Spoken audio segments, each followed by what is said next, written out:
Have you ever felt like you're wearing a mask, carefully constructed to please everyone around you, while the real you remains hidden underneath? That sensation of looking in the mirror and barely recognizing the person staring back, as if somewhere along the way you've lost touch with your authentic self. It's a peculiar kind of suffering, isn't it? This disconnection from our true selves creates a persistent ache, a feeling that something essential is missing even when life appears perfectly fine on the surface. I understand this feeling. I've sat with countless individuals who describe living in emotional houses with mirrors for walls, constantly reflecting what others expect to see rather than revealing what truly lies within. The pain of this separation from your authentic self can feel almost physical at times, a constant companion that whispers you're not being true to who you really are. The good news is that there is a path forward, one that doesn't require complex techniques or years of arduous work, but rather a shift in perspective and a commitment to honesty with yourself. Today we'll explore the profound insights of Carl Rogers' person-centered approach, a revolutionary way of understanding human growth that places your authentic experience at the center of the healing process. This journey toward authenticity isn't always easy, but I promise you it's worth every step. The principles we'll discuss today have transformed countless lives by helping people reconnect with their innermost selves, and they can do the same for you. When we feel disconnected from our authentic selves, it's often because we've learned to value others' opinions and expectations above our own inner voice. Carl Rogers, one of the founders of humanistic psychology, developed an approach that fundamentally changed how we understand personal growth and healing. At the core of Rogers' philosophy is a profound respect for each individual's capacity to move toward wholeness when provided with the right conditions.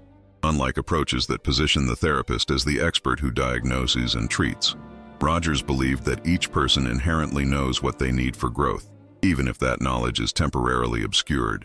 This revolutionary idea shifts the power dynamic in the healing relationship, recognizing that you are the authority on your own experience. Think about the last time you felt truly seen and heard by another person without judgment or the need to fix you.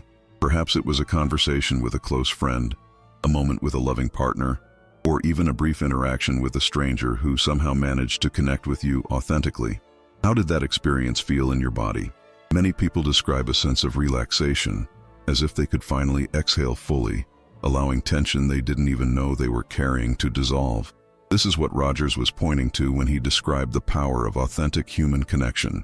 It's not merely comforting, it's transformative. The foundation of Rogers' approach rests on three core conditions that facilitate growth: unconditional positive regard, empathic understanding, and congruence. These aren't just therapeutic techniques. They're ways of being with ourselves and others that foster authentic connection and personal transformation.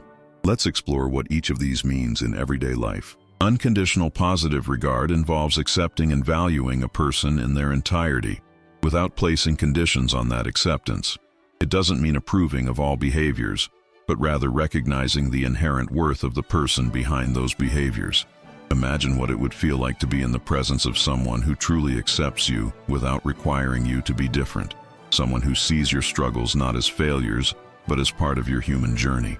How might that kind of acceptance change your relationship with yourself?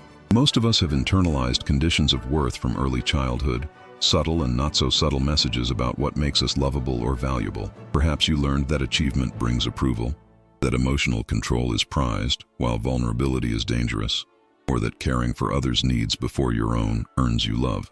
These conditions of worth become the invisible architecture of the self, shaping decisions and reactions in ways we're often unaware of.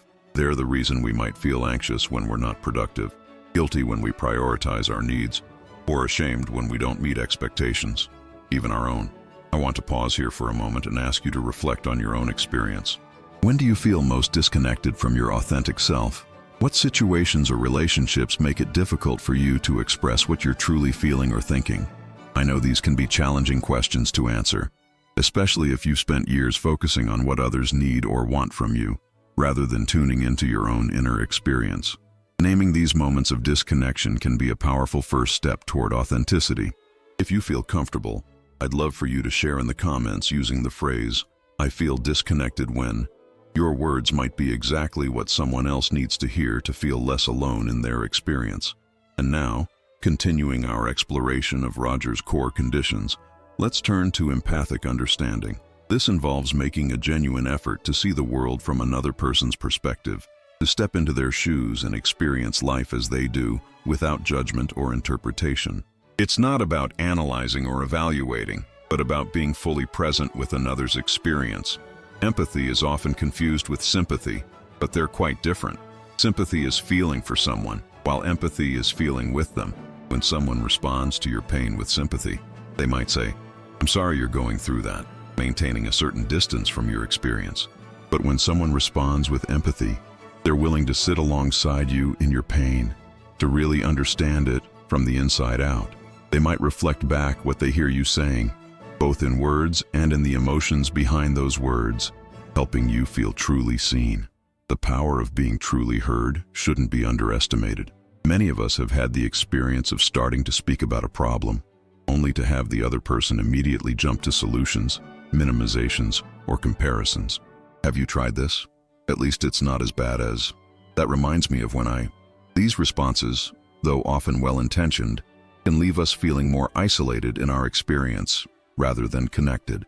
By contrast, when someone takes the time to really understand our perspective before responding, we feel a sense of validation that allows us to move forward in a new way. The third core condition in Rogers' approach is congruence, often described as authenticity or genuineness. This involves being honest about your experience, allowing your internal feelings and thoughts to align with your external expression. It doesn't mean expressing every thought that crosses your mind, but rather cultivating an authentic presence free from facades or professional masks. Consider how you feel when you're with someone who is being genuine versus someone who is putting on a front. Even if we can't articulate exactly how we know, humans are remarkably sensitive to incongruence in others. We can sense when someone's words don't match their energy, when their smile doesn't reach their eyes, or when they're saying what they think they should, rather than what they truly believe. This sensitivity exists because congruence is essential for trust, and trust is the foundation of meaningful connection. Rogers believed that these three conditions, unconditional positive regard, empathic understanding, and congruence, create an environment in which natural growth can occur. He called this growth the actualizing tendency, a concept that reflects his fundamentally optimistic view of human nature. According to Rogers, people naturally move toward wholeness, health, and fulfillment when barriers to growth are removed. This doesn't mean that life becomes free from suffering, but rather that we develop the capacity to move through suffering in ways that expand rather than contract our sense of self. Think about a plant growing toward sunlight. It doesn't need to be taught how to grow. It naturally orients itself toward what it needs for flourishing. Similarly, Rogers suggested that humans have an innate wisdom about what they need for psychological health. When we provide the right conditions, acceptance, understanding, and authenticity, people naturally move toward greater congruence between their ideal self, who they think they should be, and their actual self, who they truly are. This movement toward authenticity isn't always comfortable. In fact, it often involves facing aspects of ourselves that we've long avoided or denied.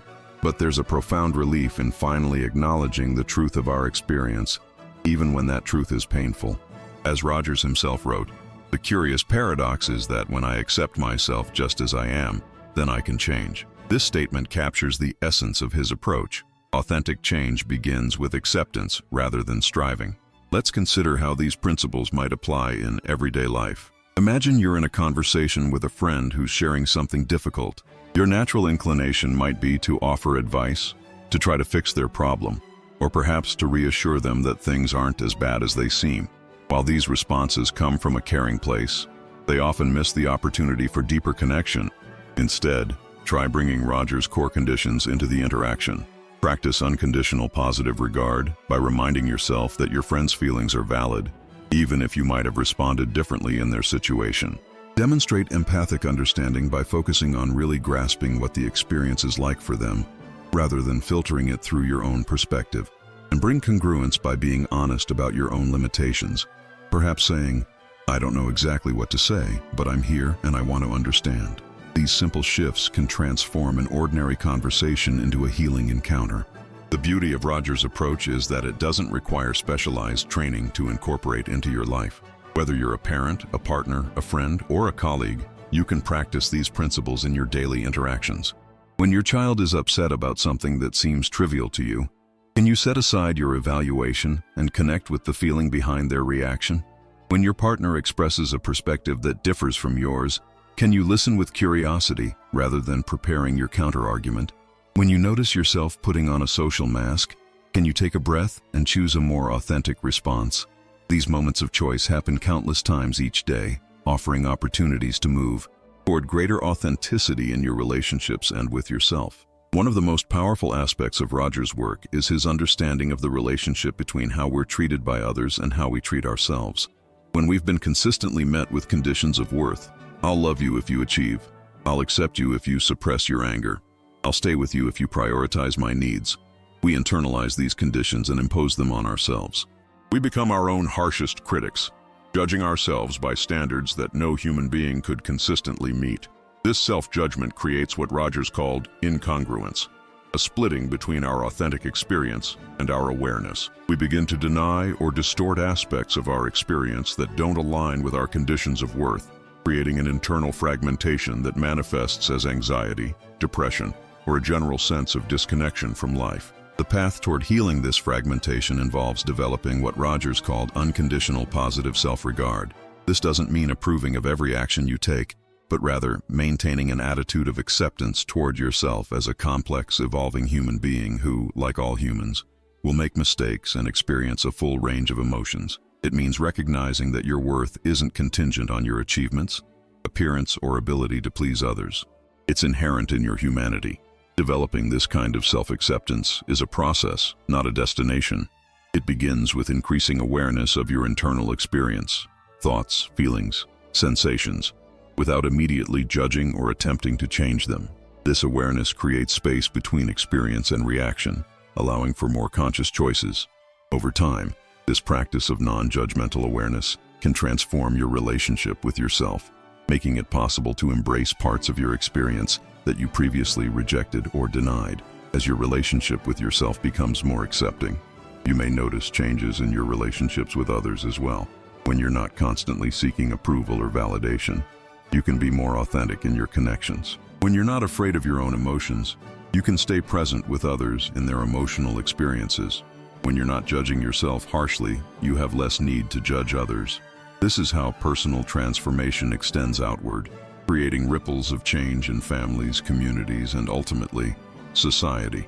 Rogers was ahead of his time in recognizing the political implications of his psychological approach. He understood that a society that values external compliance over authentic expression, that prioritizes achievement over well-being, creates conditions that make it difficult for individuals to maintain connection with their true selves. His vision extended beyond individual therapy to what he called person-centered politics, an approach to social organization that honors the wisdom and worth of each person. In today's world, where success is often measured in productivity, wealth, or social media metrics, Rogers' emphasis on authentic human connection feels more relevant than ever. We're surrounded by messages that tell us we're not enough as we are, not successful enough, not attractive enough, not interesting enough. These messages reinforce conditions of worth and drive us further from our authentic selves.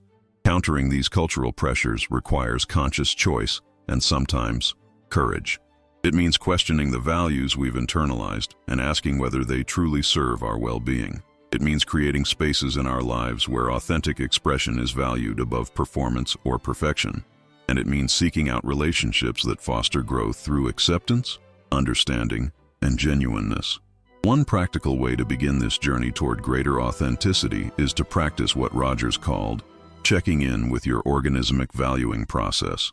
This involves pausing throughout your day to notice how you feel about various experiences, decisions, or interactions. Not how you think you should feel or how others might expect you to feel, but how you actually feel in your body and being. This simple practice can reveal surprising insights about what truly nourishes you versus what you do out of habit or obligation. Another powerful practice is to experiment with expressing your authentic thoughts and feelings in safe relationships. This doesn't mean sharing everything with everyone, but rather identifying people in your life who demonstrate the capacity for acceptance and understanding, and gradually allowing more of your true self to be seen by them. Start with smaller disclosures and notice how it feels to be more genuine. Does it create anxiety, relief, a mixture of both? What happens in the relationship when you bring more authenticity to it? For For many people, the journey toward authenticity includes confronting painful experiences or aspects of self that have long been avoided. Rogers believed that psychological pain often results from denying or distorting parts of our experience that seem threatening to our self-concept or to important relationships. Healing involves gradually allowing these denied experiences into awareness, a process that requires courage and often support. This is where therapeutic relationships can be particularly valuable, providing a safe container for exploring difficult emotions and experiences without fear of judgment or rejection. Whether with a professional therapist, a trusted friend, or a supportive group, the experience of being fully seen and accepted creates the conditions for integrating previously fragmented aspects of self. As this integration occurs, many people report a sense of coming home to themselves, of feeling more solid and grounded in their being. Energy that was previously used to maintain defenses becomes available for creative living.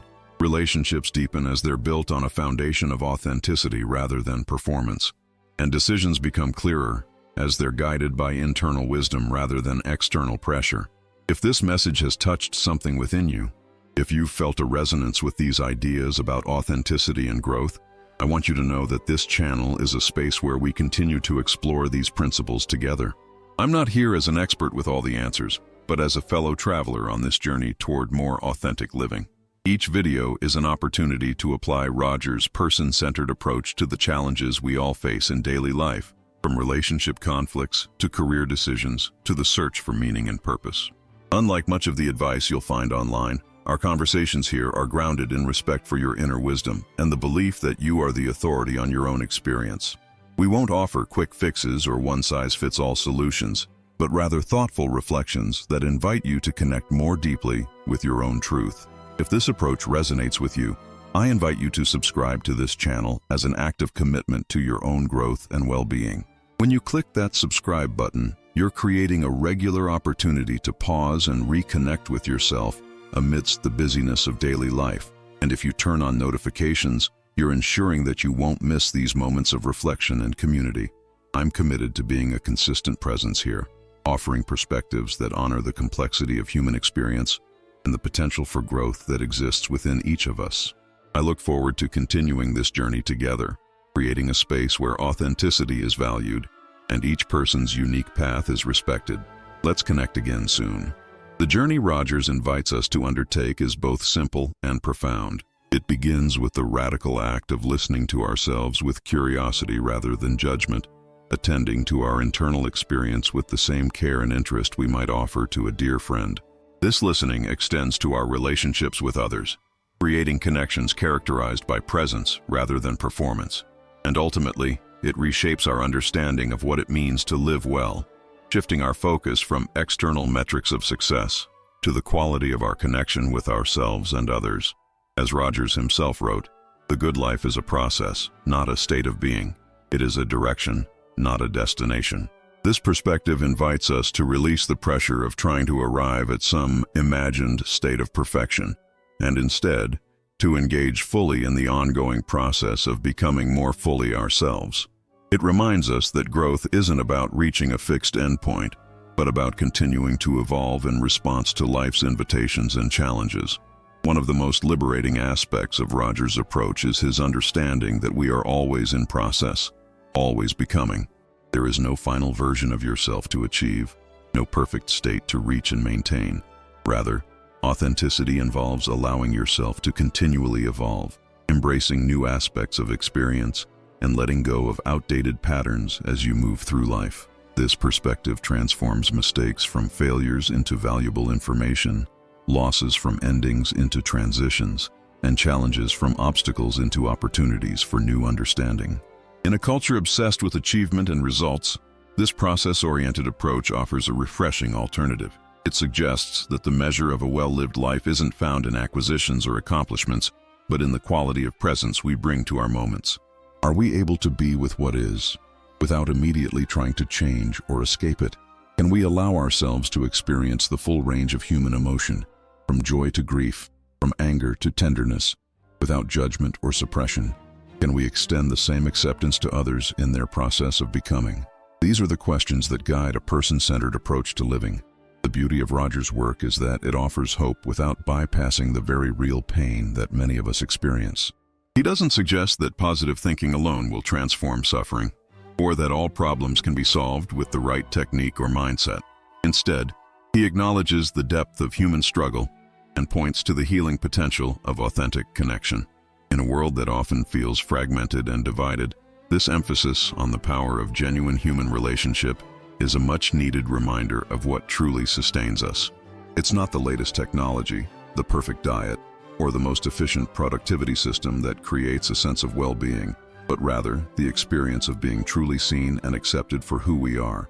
This is available to all of us, regardless of circumstance, though it requires a willingness to risk vulnerability and to practice presence with ourselves and others.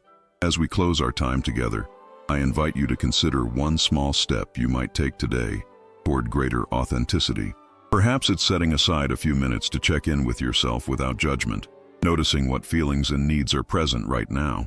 Maybe it's having a conversation where you express something you've been holding back out of fear or habit. Or perhaps it's simply bringing more conscious attention to a routine interaction, noticing what it feels like to be more fully present. Whatever form it takes, this step doesn't need to be dramatic to be meaningful. Small movements toward authenticity accumulate over time, gradually transforming your relationship with yourself and your experience of connection with others. Remember that this journey isn't about reaching perfection, but about bringing more awareness and acceptance to your human experience, just as it is. In Roger's vision, this personal journey toward authenticity contributes to a larger transformation, creating a world where individuals are valued not for their compliance or achievement, but for their unique expression of humanity. By choosing to live more authentically, you're not only enhancing your own well-being, but also contributing to a culture that honors the inherent worth and wisdom of each person. This is how change happens, not primarily through grand gestures or policies, but through countless individual choices to move toward greater truth and connection. Thank you for engaging with these ideas today.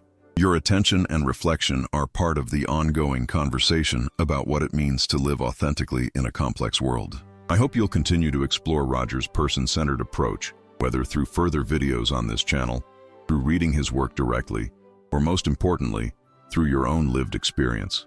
The principles we've discussed today come alive not on the page or screen, but in the laboratory of daily life, where each interaction offers an opportunity to practice acceptance, understanding, and genuineness. If you found value in our exploration today, please consider subscribing to join our community of individuals committed to growth and authentic connection. Your presence here matters, and I look forward to continuing the journey together. Until next time, may you move through your days with increasing awareness of your inner wisdom and appreciation for the unique gift that is your authentic self.